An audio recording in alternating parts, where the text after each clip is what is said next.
shift. That's what we're doing.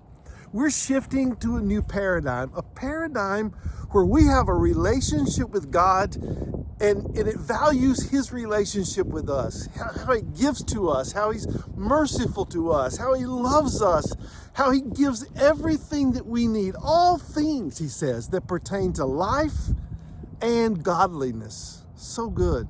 You know, one of the things I enjoy or I employ in the Psalms is the honesty and the raw feelings that the authors, mostly David, penned when they would pen these hymns and these verses, not only for themselves, but for others to remember and to know and to be reminded of the loving kindness and the mercy of God.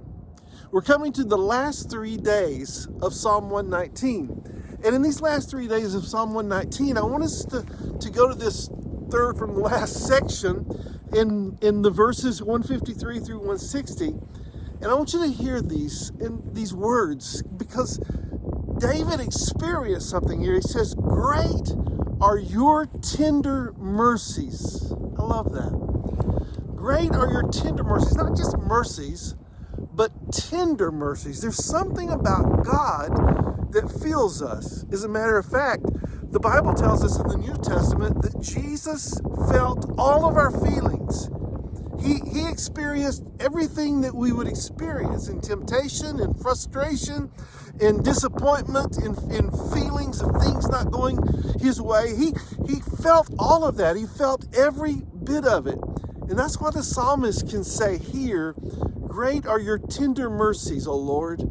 Revive me. Bring me back to life. Bring life back to me," he says, "according to your judgments." I got in the notes in the margins of my Bible here that your judgments are the evaluation of your wisdom, which necessitates mercy. In other words, I can't just measure up on my own. I can't be perfect on my own. So I accept the perfection of Jesus, who felt every frustration and every disappointment that I feel. And he looked at it and he faced it with bravery and courage. And then he says this, he says, "Consider how I love the things that you want to teach me, O God, your precepts." He says, "According to your loving kindness," again, "revive me according to your loving kindness. The entirety of your word is truth, and every one of your righteous judgments, your wisdom, the things that you have told me about life, it stays the same. It endures forever."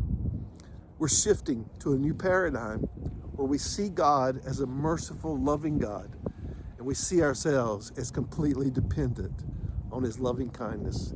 I'm Phil Underwood. This is Shift 26, and I'll see you again tomorrow.